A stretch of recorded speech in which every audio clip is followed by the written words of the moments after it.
What I witnessed this past week changed everything I thought I knew about American political corruption. And I need to tell you exactly what happened, because what looks like a simple mayor taking bribes is actually the moment we discovered how foreign powers have captured our entire political establishment. Picture this: Eric Adams, the son of a house cleaner who worked his way through the NYPD to become mayor of America's largest city, sitting in a Turkish government jet high above the Atlantic, sipping champagne while his hosts explained exactly what they expected in return. Not just a building permit, not just a favor. Complete loyalty to a foreign power's interests over American ones. But here's what nobody saw coming. When federal prosecutors finally caught Adams, they didn't just expose one corrupt politician. They accidentally revealed the entire system of foreign influence that has been operating in plain sight for decades. And Trump's intervention to save Adams, that might be the most dangerous development of all. I've spent my career studying how republics fall. I've watched ancient Athens sell itself to Persian gold. I've seen Rome's senators auction their votes to barbarian kings. But what happened in New York this past year represents something I never expected to see in America: the systematic purchase of our democracy by foreign governments who understand our weaknesses better than we understand ourselves. The story begins in 2015 when Adams was still Brooklyn Borough president, building his image as the future face of New York politics. Turkish officials watching American elections with the strategic patience that authoritarian regimes have perfected identified Adams as what intelligence professionals call a developmental asset. Not a spy, not a traitor, but something potentially more valuable: an American politician who could be cultivated, influenced, and eventually controlled. The method was elegant in its simplicity: luxury travel to Istanbul, five-star hotels overlooking the Bosphorus, private meetings with Turkish President Erdogan himself. For a working-class kid from Queens, this was access to a world he had never imagined. And the Turks, masters of hospitality and influence operations, made sure he felt like royalty. But I've seen this pattern before. In ancient Rome, provincial governors would receive similar treatment from client kings seeking favor. Expensive gifts, exotic trips, access to power brokers they could never meet through legitimate channels. The Romans called it corruption. The recipients called it diplomacy. The result was always the same: divided loyalty that eventually destroyed the empire from within. Adams fell for it completely. Federal prosecutors now have evidence of over $100,000 in illegal campaign contributions funneled through Turkish nationals, luxury flights worth thousands more, hotel stays, meals, and gifts that Adams not only failed to report but actively concealed from ethics investigators. But the money was never the point. The money was just the hook. The real objective became clear when Adams won the mayoralty in 2021 and the Turks came to collect. They wanted the Turkish House, their new consulate building in Manhattan, opened without the standard fire safety inspection. Not delayed, not expedited, skipped entirely. A building where Turkish officials would conduct sensitive diplomatic business, potentially vulnerable to surveillance or attack. And Adams pressured the New York Fire Department to rubber stamp the approval. Think about what this means. The mayor of America's largest city compromised the safety protocols designed to protect both Turkish diplomats and New York citizens because foreign agents had purchased his loyalty with airplane tickets and hotel rooms. This isn't garden variety corruption. This is foreign capture of American governmental functions. But the Adams case is just the tip of the iceberg. What investigators discovered in his phones and documents revealed a web of similar relationships throughout American politics. Dozens of other politicians, from city councilmen to federal representatives, maintain suspiciously close relationships with the same Turkish networks. Similar patterns of unexplained travel, mysterious campaign contributions, and policy positions that seem to favor Turkish interests over American ones. And Turkey isn't alone. The same investigative techniques that exposed Adams are now being applied to Chinese influence operations, Russian money flows, and Gulf state lobbying efforts that operate through the same mechanisms: identify rising politicians, cultivate relationships through luxury and access, then cash in those relationships when the politicians achieve power. This is how modern empires fall, not through military conquest, but through the gradual corruption of the governing class. When Roman senators started taking gold from Germanic tribes, Rome didn't suddenly collapse. It slowly transformed from a republic that served its citizens into an oligarchy that served whoever paid the best prices. The transition was so gradual that most Romans never noticed until it was too late.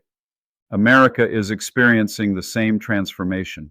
Our politicians, from mayors to senators, have become accustomed to a lifestyle that their official salaries cannot support. Foreign governments, understanding this vulnerability, have created an entire ecosystem of seemingly legitimate organizations designed to provide that lifestyle in exchange for influence.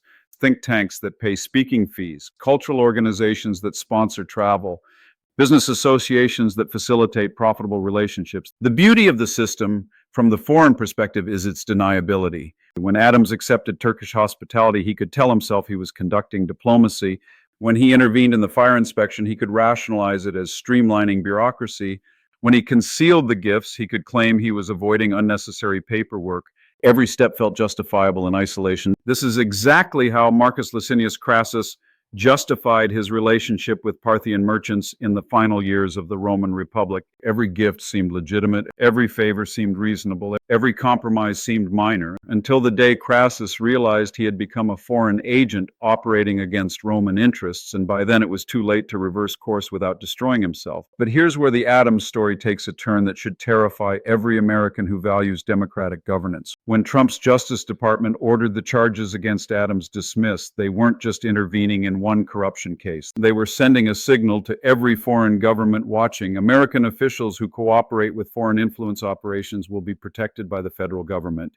The implications are staggering. If Adams keeps his job because he agreed to support Trump's immigration policies, what message does that send to Chinese officials evaluating which American politicians to cultivate next? What about Russian oligarchs looking for friendly mayors in strategic cities, or Iranian operatives seeking influence in energy-producing states? We're watching the creation of a system where foreign corruption becomes a tool of domestic politics, where loyalty to foreign governments gets rewarded with protection from federal prosecution, where the Justice Department becomes an enforcement mechanism for international influence networks rather than a defender of American sovereignty. The judge who refused to dismiss the Adams case, Federal Judge Dale Ho, understands exactly what's at stake. In his ruling, Ho essentially accused the Justice Department of creating a quid pro quo, dismissed the charges in exchange for Adams' cooperation on immigration enforcement. This isn't just about legal procedure, it's about whether American law enforcement serves American interests or becomes another asset to be traded in international influence markets. Ho's resistance represents something I rarely see anymore in American institutions: the courage to defend principle against power. But one federal judge cannot stop a systemic problem that extends throughout our political system. Adams is just the most visible example of a corruption that has metastasized through every level of American government. Consider what we now know about Adams's inner circle. His deputy mayor, Philip Banks III, resigned after his phones were seized in a parallel corruption investigation. School's Chancellor David Banks, Philip's brother, stepped down early amid questions about his consulting firm's clients. Chief advisor Ingrid Lewis Martin was separately indicted for bribery and money laundering. Director of Asian Affairs Winnie Greco disappeared from public view after FBI raids on her home. This wasn't one bad apple. This was an entire administration compromised by foreign influence operations. And New York isn't unique. The same patterns are visible in cities across America, where mayors and city councils maintain suspiciously close relationships with foreign consulates, cultural organizations, and business groups that operate as fronts for intelligence services. The most chilling aspect is how normal it all seemed. Adams regularly appeared at Turkish cultural events, posed for photos with consular officials, and spoke publicly about his friendship with the Turkish community. To outside observers, it looked like standard political outreach. Only when investigators followed the money did the true nature of these relationships become clear. This is how foreign capture operates in democratic societies. It doesn't announce itself with dramatic spy novel scenarios. It disguises itself as diplomacy, cultural exchange, and international cooperation. The corruption happens gradually through relationships that feel legitimate until you realize they've compromised your ability to serve your own country's interests. And Adams' defense reveals how thoroughly he's been captured. Rather than apologizing for taking illegal contributions or pressuring fire inspectors to ignore safety protocols, Adams claims he's the victim of a politically motivated prosecution. He presents himself as a martyr for stronger immigration enforcement, positioning his cooperation with Turkish influence operations as evidence of his willingness to work with international partners. This is textbook foreign agent behavior. When caught, blame American law enforcement for investigating foreign influence. Present loyalty to foreign interests as evidence of sophisticated diplomacy. Claim that questions about divided loyalty are themselves evidence of prejudice or political bias. The tragedy is that Adams probably doesn't even understand how completely he's been compromised. Like most targets of foreign influence operations, he likely believes his own narrative about conducting legitimate diplomacy and building international relationships. The most successful foreign agents are those who never realize they've become agents at all. But the Turkish operation that captured Adams represents just one thread in a much larger web. Federal investigators are now examining similar patterns involving Chinese influence in California politics, Russian money in Florida real estate, and Gulf state investments in Texas energy projects. Each investigation reveals the same basic structure: foreign operatives identifying vulnerable American politicians and purchasing their loyalty through mechanisms designed to appear legitimate. The scale of the problem suggests that we're not dealing with isolated corruption, but with a systematic assault on American democratic institutions by foreign powers who have studied our vulnerabilities and developed sophisticated methods for exploiting them. They understand that American politicians are chronically underpaid relative to the lifestyles they're expected to maintain. They recognize that our ethics laws are poorly enforced and easily circumvented, and they've learned that American media and law enforcement focus on dramatic scandals while ignoring gradual influence operations. This is why the Trump administration's intervention in the Adams case is so dangerous. If federal prosecutors can be ordered to dismiss corruption charges against politicians who cooperate with foreign influence operations, then those operations become effectively legal. Foreign governments will understand that purchasing American officials is a low-risk, high-reward investment as long as those officials maintain good relationships with the right people in Washington. The historical parallel is unmistakable. In the final decades of the Western Roman Empire, barbarian tribes routinely purchased the loyalty of Roman officials through gifts, payments, and promises of protection.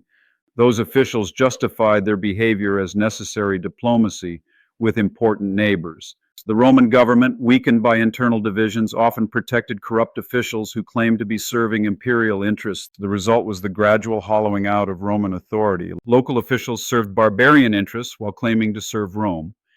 Military commanders took barbarian gold while pretending to defend imperial territories. Senators voted barbarian positions while insisting they were protecting Roman values. By the time anyone realized the extent of the corruption, the barbarians were already inside the gates. America is approaching that same inflection point. Our mayors serve foreign interests while claiming to serve American cities.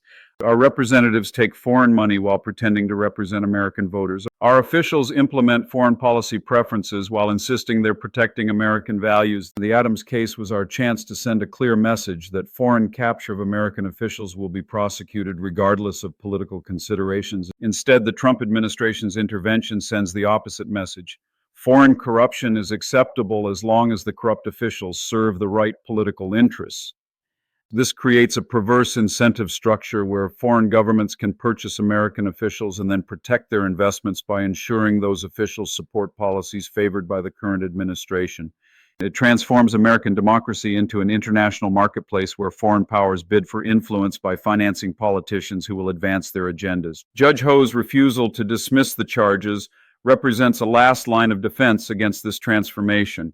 But one judge cannot stop a systematic problem that requires systematic solutions. We need federal legislation that treats foreign influence operations as the national security threats they are. We need ethics enforcement that recognizes the difference between legitimate diplomacy and foreign capture. And we need political leaders who understand that serving foreign interests is incompatible with serving American citizens. Most importantly, we need to recognize that the Adams case isn't an isolated scandal, but a preview of America's future if we don't address the underlying problem. Foreign governments have learned how to purchase our politicians cheaply and effectively. They've developed influence operations that disguise corruption as diplomacy and present foreign capture as international cooperation. Unless we act decisively to stop these operations, we'll wake up one morning to discover that our democracy has been quietly auctioned off to the highest foreign bidders.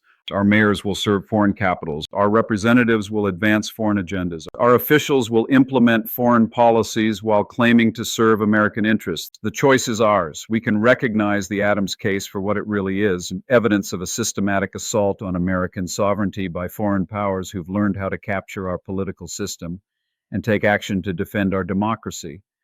Or we can continue pretending that foreign influence operations are legitimate diplomacy and watch our republic slowly transform into a marketplace where foreign governments purchase American officials like commodities. History suggests that republics rarely get multiple chances to address existential threats to their sovereignty. Rome didn't, Athens didn't, Carthage didn't. The barbarians were patient, the corruption was gradual, and by the time anyone realized the extent of the damage, it was too late to reverse course. America still has time, but not much. And the clock is running faster than most people realize. The Adams case was our warning. How we respond will determine whether American democracy survives the next decade as an independent force or becomes just another province in someone else's empire. The choice is ours, but we need to choose quickly before the choice gets made for us.